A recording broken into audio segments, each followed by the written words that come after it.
Saudações canábicas, estimados ouvintes do Santa Cannabis Podcast. E essa quarentena que não tem fim, hein? Que saco, né? E uma das terapias para a saúde mental que muitas pessoas têm feito e recomendado nesses tempos de isolamento social é a prática de jardinagem, de botânica. Eu mesmo, quando morava em Floripa, cultivava uma horta e um pomar, e aquilo era tão saudável para mim, me fazia acordar mais cedo, eu tinha uma alimentação orgânica, contato com a terra, com a natureza. Bom, esse é o meu caso, mas tem muita gente que cultiva em casa uma planta que também é o único remédio eficaz para condições severas, como Alzheimer, depressão, autismo, Parkinson. Sim, a gente está falando da cannabis. E rola aí uma relação de quase simbiose entre o paciente e a planta. Existe uma comunicação, a planta se expressa quando ela está bem, quando ela está pronta para a colheita. E todo esse processo de secar as flores, de extrair o óleo, além de tratar as doenças, ainda é uma baita terapia para a saúde mental. Não é mesmo, Igor Seco? Tudo bem? Olá, ouvintes do Santa Cannabis. E aí, Marquinhos? Tudo bem, cara? E tu? Eu nunca plantei nada, não tenho essa experiência, mas acho que além de ser uma terapia, ainda é a única alternativa para tantos pacientes que não têm condições de arcar com o alto custo da medicação importada, né? E durante a pandemia, o direito ao cultivo individual de cannabis tem se mostrado cada vez mais urgente. Não só pela alta do dólar, que está fazendo os óleos custarem 6 vezes mais do que a gente já tinha visto, e às vezes passando, né, de R$1.000, R$2.000 por mês, um valor que é impraticável para a maioria das famílias brasileiras. Mas também pelas restrições de mobilidade. O problema é que hoje pouquíssimos pacientes têm o direito de plantar cannabis em casa. Hoje são apenas 67 habeas corpus que autorizam o plantio individual de cannabis para fins medicinais no Brasil, além de uma autorização para a Associação de Pacientes, a Abrace da Paraíba. E recentemente, no mês de maio, um juiz federal do Paraná concedeu a primeira autorização civil para o cultivo de maconha para um paciente que sofre de epilepsia, ou seja, mais uma porta jurídica se abre para esse direito. E vale lembrar que 2 desses pacientes autorizados são associados da Santa Cannabis. É o caso do Jefferson Damasceno, que sofre de transtorno explosivo intermitente, e a avó dele, a dona Maria Ferreira, que sofre de Alzheimer. Eles moram na cidade de Baturité, no interior do Ceará, e conseguiram esse salvo-conduto da justiça no mês de abril. O transtorno do Jefferson é um negócio bem pesado, ele causava uma dor horrível nele mesmo e nas pessoas em volta dele. No ano passado, depois de perceber que não tinha como sair dessa, ele resolveu buscar ajuda e, bom, é melhor a gente escutar com os próprios ouvidos o relato do Jefferson.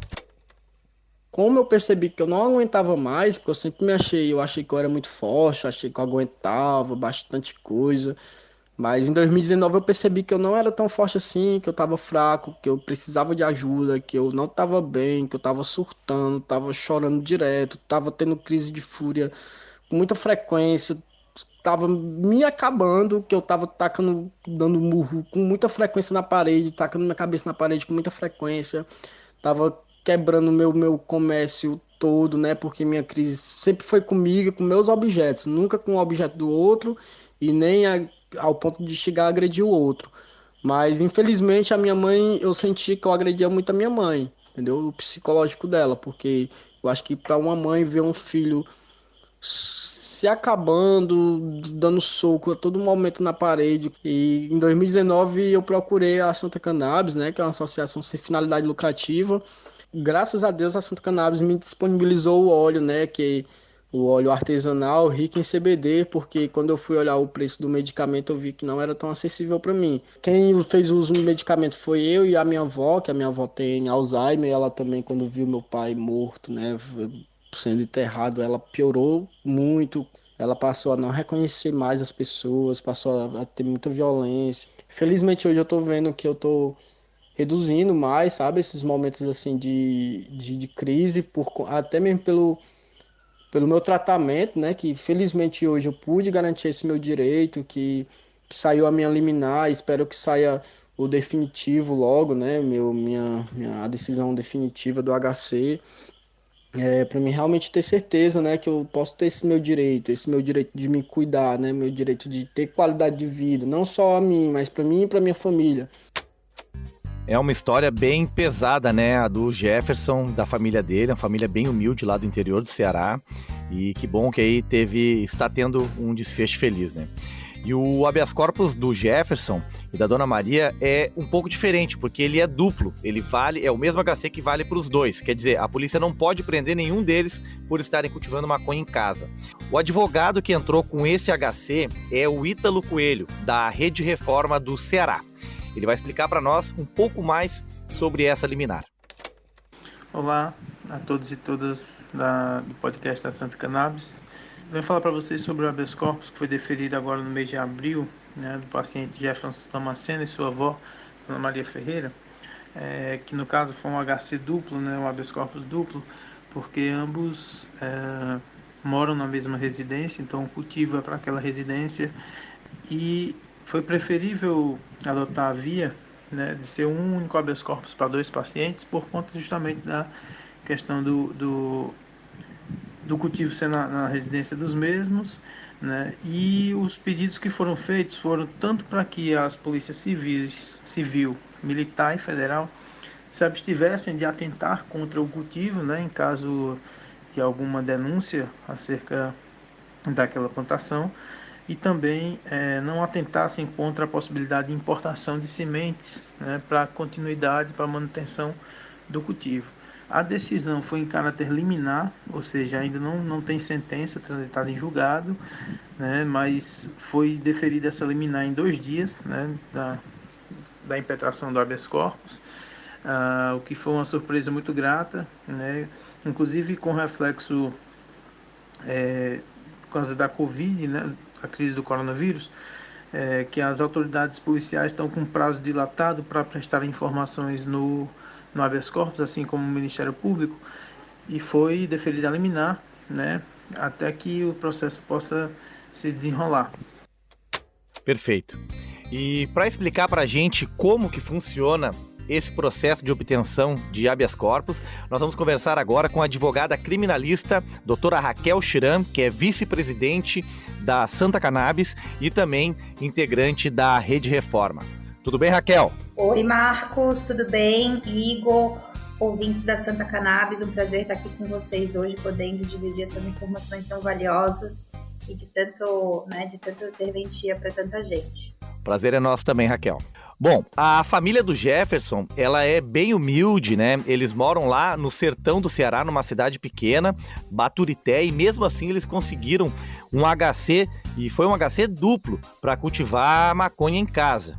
Raquel, eu te pergunto, isso prova que esse direito pode ser conquistado por qualquer pessoa, independente de classe, condição social, ou o caso do Jefferson é uma exceção à regra? Olha, Marcos, na verdade, independente de classe social, sim, principalmente pelo fato dele ser uma pessoa de baixa renda, esse direito se torna ainda mais nítido. Por quê? Porque ao tu fazeres ali os orçamentos dos medicamentos importados, até do próprio medicamento nacional, né? Tu vê que é um valor completamente exorbitante. Então tem muita gente que não tem condições de arcar, né, com esse medicamento. Eu tenho um cliente que fez um orçamento há algum tempo atrás, quando ainda não havia o nacional, e o orçamento dele mensal daria para mais de 10 mil reais, né? Na época, hoje em dia, considerando o valor do dólar, é muito mais caro. E considerando assim a questão do cultivo, que a gente sabe que acaba se tornando mais barato, né? É uma semente que tu jogas na terra. Então, principalmente para as pessoas de baixa renda, é uma alternativa muito viável. Observando esse caso, dá para restaurar alguma esperança na justiça brasileira. Porque nós não estamos falando de alguém que está no centro de São Paulo ou no Rio de Janeiro. O Jefferson ele foi atendido e ele conseguiu o direito em 2 dias, o Ítalo falou, em uma cidadezinha minúscula do interior do Ceará, depois de pedir ajuda para uma associação de Floripa. Né? Raquel, você que viu mais de perto essa história se desenrolar, como foi esse contato do Jefferson com a Santa Cannabis? Como ele chegou até a associação e como que esse trabalho foi possível? Então, Igor, isso foi bem legal, assim, o Jefferson me achou no Instagram devido ao meu trabalho, ao ativismo que eu faço já há alguns anos.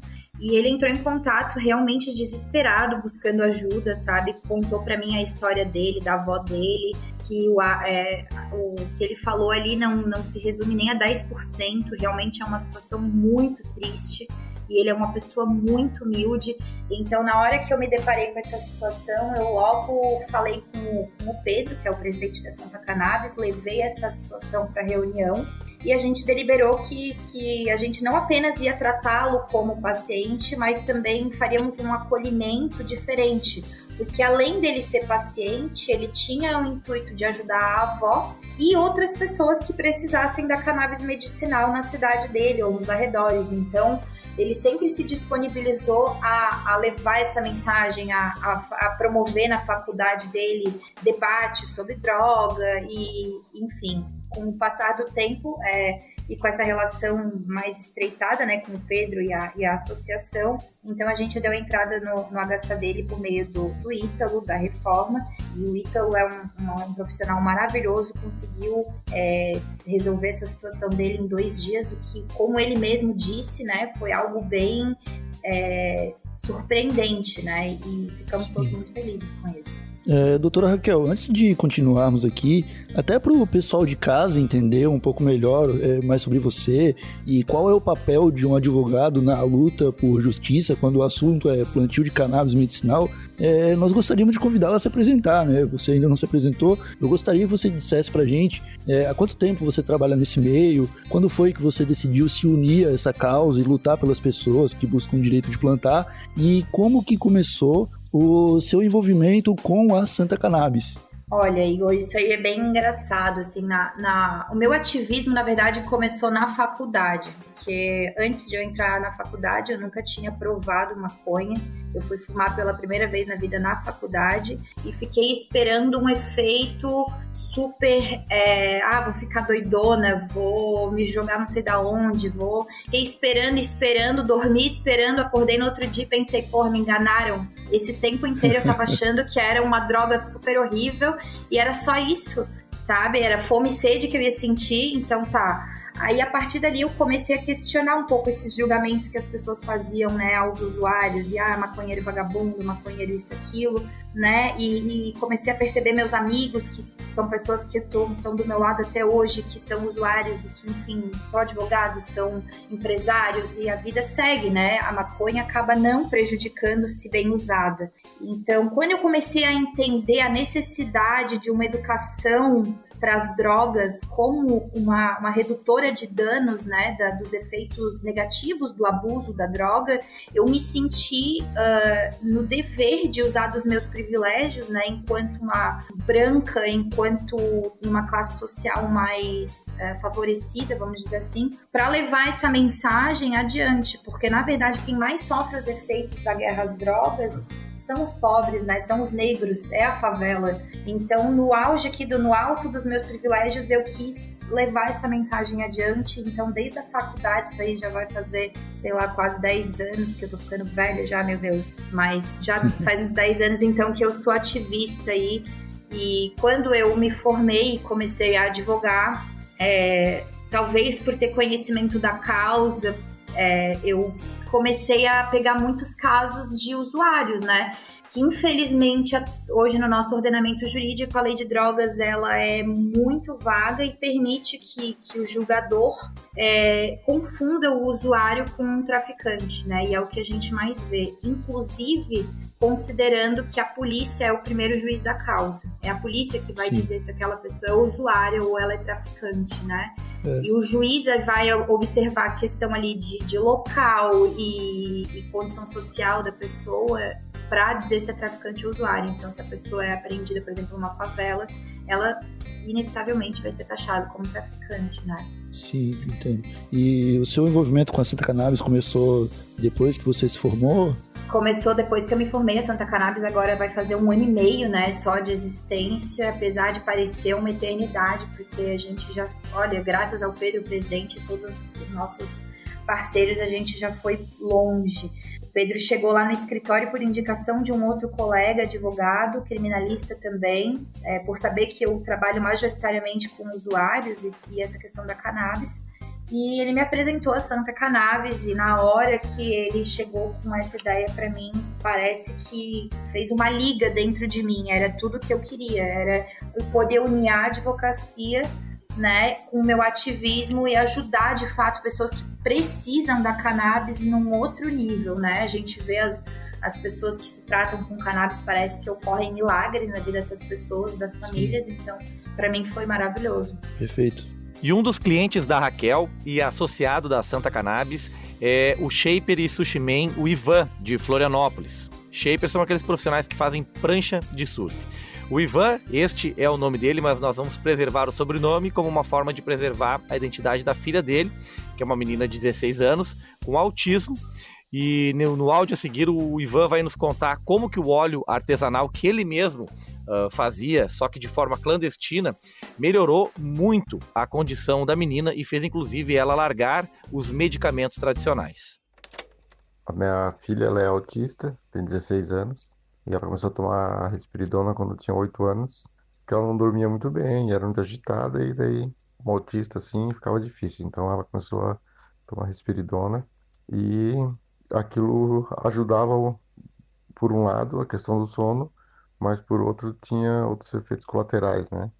O que acontecia, babava muito, ficava muito introspectiva, se fechava mais, era difícil lidar com ela, porque ela era muito retraída. Na escola, em todo lugar, dificultava ela, né? O convívio social e como se comportar. Ela não olhava para as pessoas muito, não falava muito. E com o óleo artesanal que ela toma, isso tudo modificou, né? Ela começou a se tornar mais expansiva, começou a prestar atenção em outras coisas que não chamavam a atenção dela, como, tipo, ir ali olhar a lua, pro céu e ver a lua. Antes ela talvez enxergasse a lua, mas não comentava nada. Então agora ela canta pra lua, ela gosta de regar plantas, então ela tá começando a interagir com o mundo externo, né? Tirou ela daquela situação de ficar babando também, ela não baba mais, não fica mais parada sem fazer nada, assim, ela tá sempre ativa, né? E mais mantém o controle, não fica nervosa, fica brava.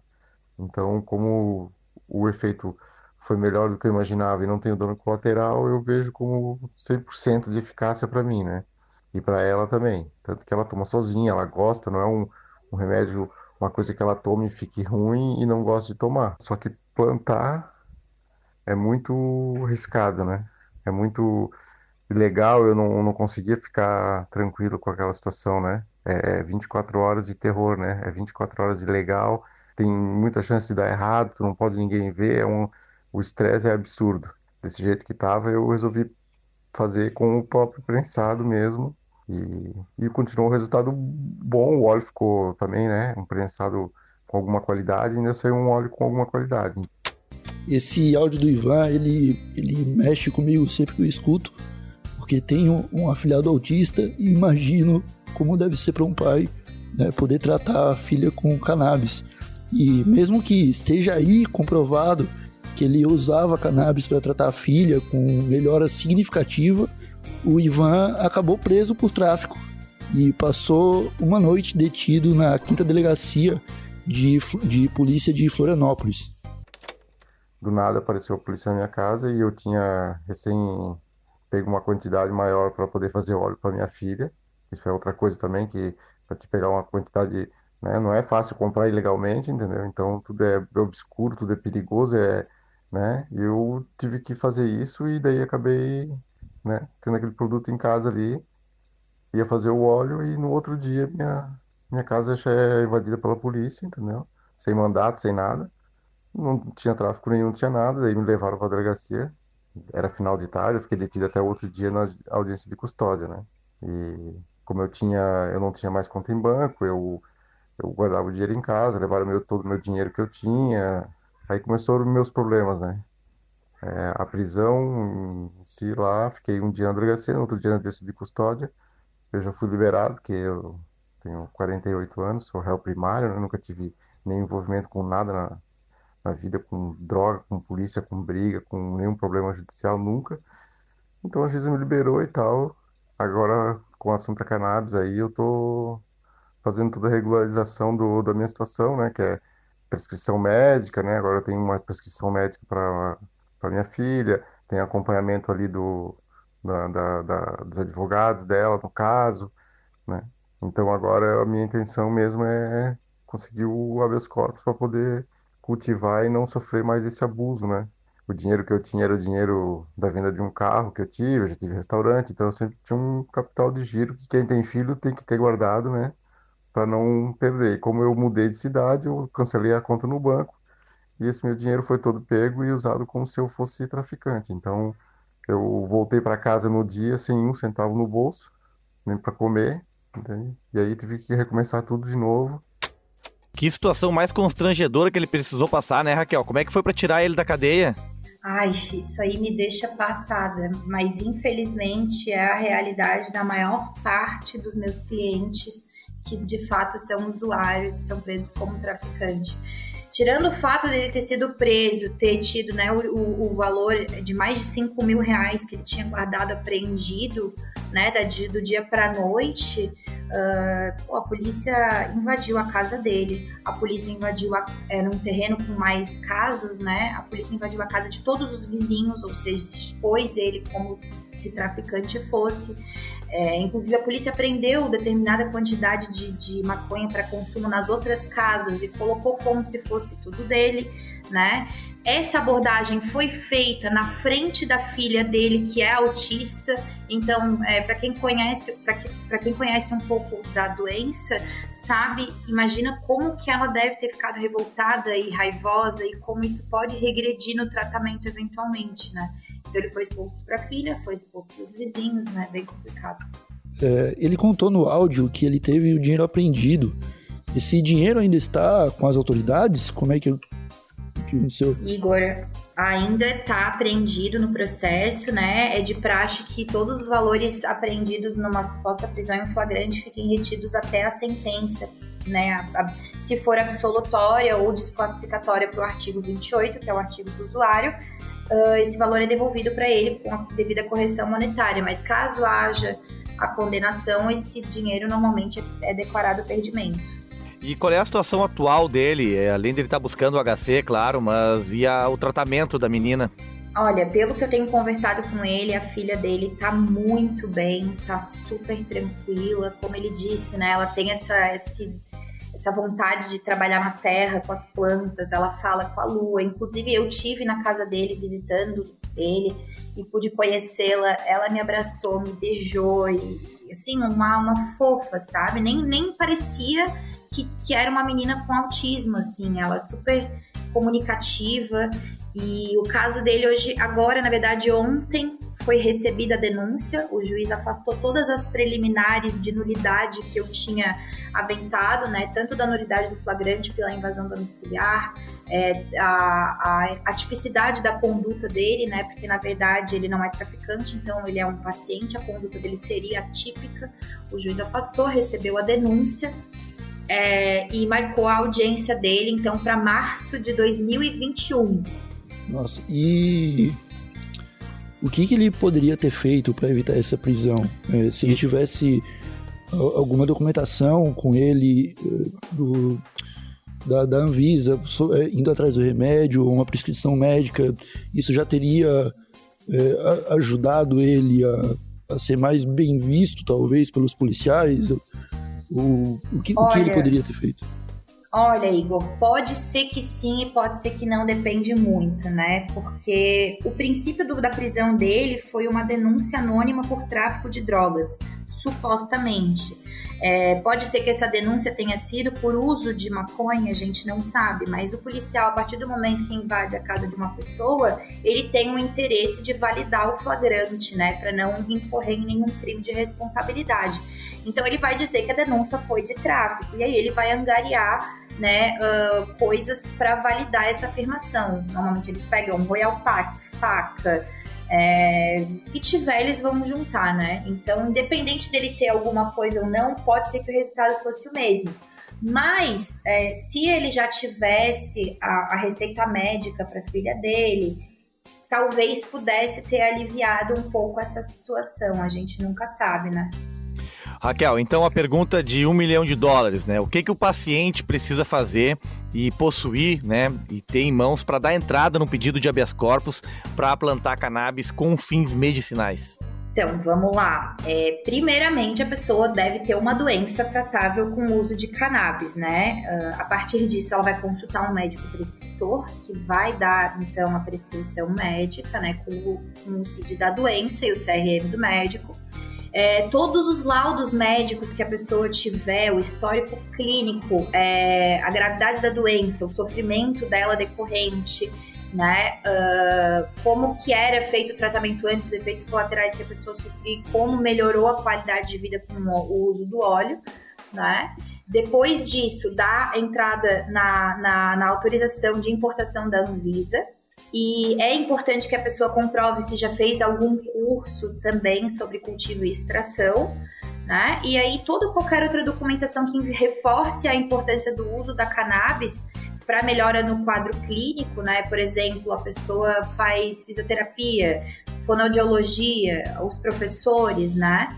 Isso também é bem importante. Outra coisa que a gente pede na reforma é o relato manuscrito do paciente, se for possível, ou de algum familiar, contando a história de vida, né, sobre a doença, o tratamento, porque muitos jogadores podem, num primeiro momento, ter uma ideia mais punitivista e diferente da cannabis, e a partir do momento que tu trabalha com o emocional desse profissional, tem mais possibilidade de conseguir êxito, né? É também legal tu apresentar o orçamento do produto importado, demonstrando a viabilidade devido ao alto custo, documentos pessoais, principalmente o comprovante de renda, para comprovar que a pessoa tem renda lícita, né? Sim, entendi. E quais doenças podem ser contempladas, vamos dizer assim, por um habeas corpus?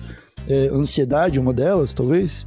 Com certeza. Nossa, doença para uso de cannabis medicinal tem várias. Inclusive os habeas corpus variam, né? Desde tratamento para dependência química de outras drogas, até ansiedade, depressão, glaucoma, epilepsia, Alzheimer, Parkinson. Todas essas doenças são tratáveis, né, com a cannabis medicinal. Entendi. Bom, Raquel, a Santa Cannabis já auxilia, faz o acolhimento dos pacientes para o uso do óleo artesanal, né, através do cultivo associativo.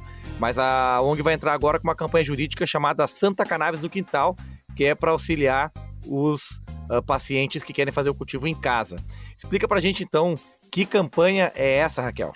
Então, Marcos, vamos lá. Essa campanha que a Santa Cannabis está promovendo é com o intuito realmente de ajudar esses pacientes na obtenção desse remédio, né? Visando, então, a saúde pública. Como é que funciona? A pessoa vai entrar no site da Santa Cannabis, vai preencher o formulário. Lá nós pedimos, né, fazemos vários filtros para saber em qual estágio que a pessoa se encontra, né? Até de paciente, de cultivo, já tem receita, não tem, tá cultivando, não tá. Então, assim, esse filtro até serve para que evite de chegar um usuário recreativo unicamente e entre com HC, porque realmente esses habeas corpus são remédios para as pessoas que de fato necessitam desse cultivo, né? Então a pessoa vai preencher o formulário e a partir daí a Santa Cannabis vai dar toda a assistência necessária. Por exemplo, a pessoa já tem tudo, mas falta a autorização da Anvisa. A gente vai ajudar com a autorização da Anvisa. Aí se a pessoa não tem o curso de cannabis, então a gente vai indicar um curso para que essa pessoa faça, né? O curso de cultivo de cannabis medicinal. Então vai ser assim, vamos ajudar os pacientes que têm essa intenção, de fato, que não têm a condição financeira para arcar com um remédio importado ou com o nacional, que está custando mais de R$3.000, né? E é isso. A Santa Cannabis é uma associação de pacientes que também busca o direito de plantar, só que de forma coletiva, além de dar essa assistência para quem quer plantar em casa. Uma associação, inclusive, já tem esse direito, que é a Abrace, da Paraíba, que conseguiu através de uma ação civil pública. Dá para dizer que quando uma associação tem o direito de plantar, é como se fosse um habeas corpus coletivo? Adorei essa comparação. Olha, dá para dizer, mas é bem diferente, né? O habeas corpus preventivo, ele se dá, vamos dizer assim, numa seara criminal. A ação civil pública, como já diz o nome, é numa esfera civil, né? O que é a ação civil pública? É um instrumento que a Constituição Federal prevê e também nas normas infraconstitucionais, para legitimar a defesa dos interesses da sociedade como um todo. Então, a partir do momento que tu apresentas, enquanto associação, 300 pacientes que precisam do óleo de cannabis e que estão recorrendo à ilegalidade, a óleos que não se sabe a procedência, né? E tu tens o local, tu tens a condição e a seriedade para o trabalho, tu podes entrar com essa ação civil pública e então conseguir o direito para o cultivo coletivo, como foi o caso da Abraça Esperança, que é essa associação lá da Paraíba. A Santa Cannabis já entrou com ação civil pública na Justiça Federal aqui de Florianópolis, né? E teve o pedido liminar negado, mas agora com a ajuda do Dr. Walter e do Dr. Emílio, lá do Rio de Janeiro, da Rede Reforma, nós estamos trabalhando aí para que no mérito a ação seja julgada procedente e então autorize a Santa Cannabis para cultivar para os pacientes. E no próximo episódio desse podcast da Santa Cannabis, nós vamos continuar o assunto sobre o direito de plantar e vamos trazer aqui justamente os advogados Emílio Figueiredo e também o Dr. Walter Beirich, que são os responsáveis por essa ação civil impetrada na Justiça Federal de Florianópolis. Doutora Raquel Tiran, vice-presidente da Santa Cannabis, muito obrigado pela sua participação aqui no podcast. Marcos, eu que agradeço, Igor, agradeço imensamente essa oportunidade, sempre que precisarem eu estou à disposição. Muito obrigado. É uma honra que a gente possa receber o pessoal que realmente tem um conhecimento de causa e pode ajudar a enriquecer o debate e a informação, né? Eu acho que esse episódio aqui ficou sensacional, porque o pessoal que está nos escutando agora, certamente com os exemplos que nós demos do Jefferson e do Ivan, tirou uma infinidade de dúvidas. E é bom estar falando com alguém que tem um conhecimento um pouco mais técnico e sabe falar de uma maneira um pouco mais simples, brasileiro médio entender. Obrigado, Raquel. E no próximo episódio nós vamos seguir no assunto, vamos falar sobre cannabis e direitos, sobre segurança jurídica para os pacientes e até mesmo para os usuários de uso adulto, importação de sementes de cannabis, sobre decisões judiciais importantes que já aconteceram no país, vamos destrinchar a regulamentação da Anvisa e analisar os projetos de lei na Câmara e no Senado Federal que prevêem a liberação do plantio de cannabis em solo brasileiro. Como o podcast não tem caixa de comentários, você pode mandar as suas sugestões de perguntas para os advogados Walter Beirich e Emílio Figueiredo no post do nosso Instagram que anuncia esse podcast. Vai lá, @SantaCannabisMedicinal. E Marquinhos, como já é de costume aqui no Santa Cannabis, eu quero deixar minha dica de conteúdo para as pessoas acompanharem antes da gente encerrar. A minha dica de hoje é uma série documental produzida pela UOL que se chama Primeiro Cartel da Capital, que conta basicamente a história do PCC em 4 episódios de 15 a 20 minutos. Então é bem curtinho, dá para acompanhar por partes e eu particularmente acho muito importante que os brasileiros assistam, porque é basicamente para conhecer uma das organizações clandestinas mais poderosas do mundo. Essa minissérie é apresentada pela Débora Lopes, uma jornalista excelente que também está envolvida em uma outra série documental que fala sobre o tráfico de cigarros falsificados do Paraguai, que teve o piloto divulgado no Fantástico uns tempos atrás. Então eu deixo essa série, o Primeiro Cartel da Capital, como dica para as pessoas acompanharem. Tá dada a dica. A Débora Lopes é uma baita jornalista. Essa reportagem sobre o cartel dos cigarros foi feita em conjunto com a Vice, com o Fantástico. Ela é muito boa mesmo. A minha dica de conteúdo é o lançamento da Netflix, Have a Good Trip, ou Tenha uma Boa Viagem em português. É um documentário sobre os lados positivos e negativos dos alucinógenos, em destaque aí o LSD e os cogumelos. Nesse documentário, várias celebridades de Hollywood contam sobre as suas viagens com LSD e as bad trip também. Tem lá o Ben Stiller, a Carrie Fisher, que interpretou a princesa Leia no Star Wars, o Sting do The Police. O mais interessante desse documentário é que ele também fala sobre o uso medicinal dos alucinógenos, sobretudo de condições psiquiátricas, depressão, estresse pós-traumático. E aí a gente lembra do Brasil, que aqui, enquanto nem a cannabis medicinal é uma realidade, lá nos States já se estuda o LSD medicinal, o cogumelo medicinal. E com essas dicas, então, acabou o 4º episódio do Santa Cannabis Podcast. Siga a gente nas redes sociais, a gente está no Instagram, no YouTube, no Facebook, no Twitter, no LinkedIn, só procurar lá Santa Cannabis. E fiquem atentos, então, para o próximo episódio sobre o direito de plantar em casa. É isso, muito obrigado pela sua audiência até aqui. Falou! Falou!